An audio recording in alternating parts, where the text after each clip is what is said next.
Good morning, good afternoon, good evening, good night, good day to you. That's depending where you are. In the world, I'm doing the nighttime devotion. I'm in London. The devotional is Christ Triumphant. The title today, Our Character Often Revealed in Our Children. Genesis 37 verse 3. Now Israel loved Joseph more than all his children, because he was the son of his old age, and he made him a coat of many colours.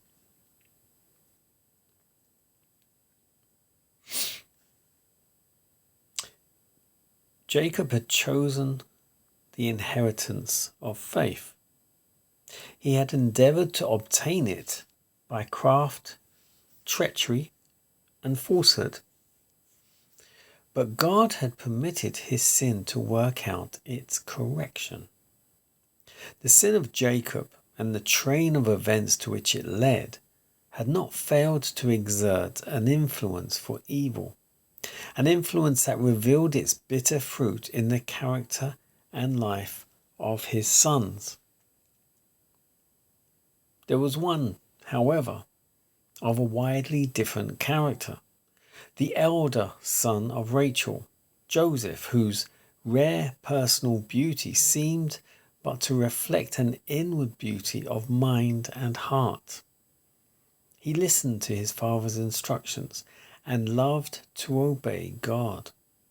His mother being dead, his affections clung more closely to the father, and Jacob's heart was bound up in this child of his old age. But even this affection was to become a cause of trouble and sorrow. Jacob unwisely manifested his preference for Joseph, and this excited the jealousy of his other sons. The father's injudicious gift to Joseph of a costly coat or tunic, such as was usually worn by persons of distinction, seemed to them another evidence of his partiality. Their malice was still further increased as the boy one day told them of a dream that he had had. As the lad stood before his brothers, his beautiful countenance lighted up with the spirit of inspiration. They could not withhold their admiration, but they did not choose to renounce their evil ways, and they hated the purity that reproved their sins. The brothers were obliged to move from place to place to secure pasturage for their flocks.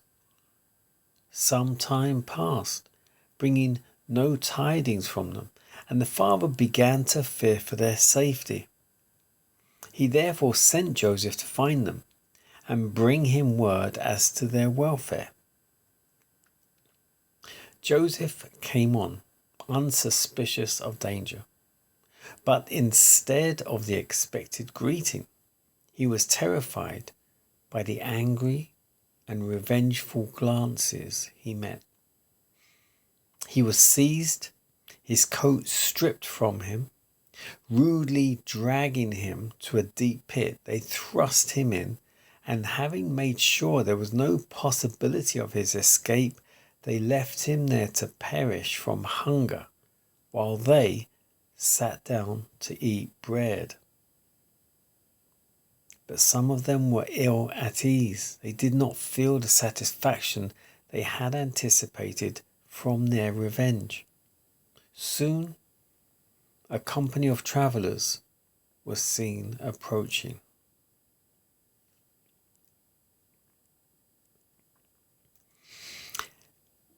A title again, Our Character Often Revealed in Our Children.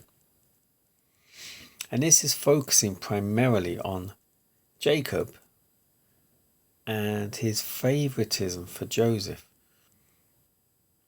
And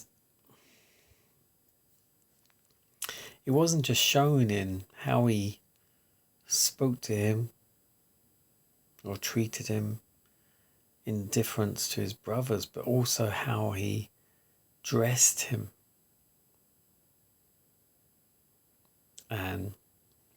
But Joseph was, as it said here, more favorable because he was the youngest son and Jacob was in his older years. But also he was the son of Rachel, who did die. When Rachel was the one Jacob loved. So of course Joseph was his favorite because he was the only son of Rachel at that time.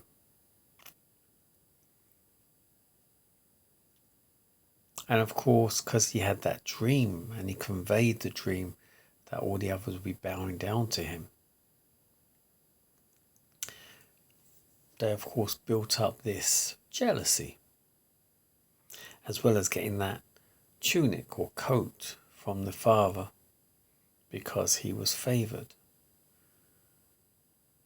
And when they could, evil took hold of them to take hold of Joseph. And this is where the story ends. They stuck him in a pit and just left him there to either rot and starve. But it says not all of the brothers were happy about it. They were ill at ease. They weren't getting the satisfaction they thought they would get by sticking him in the pit and that kind of revenge. And then, as we should all know the story, soon a company of travellers were seen approaching. I think we all know what happens next, but I'm sure the next devotion will probably cover that. So I'll see you tomorrow.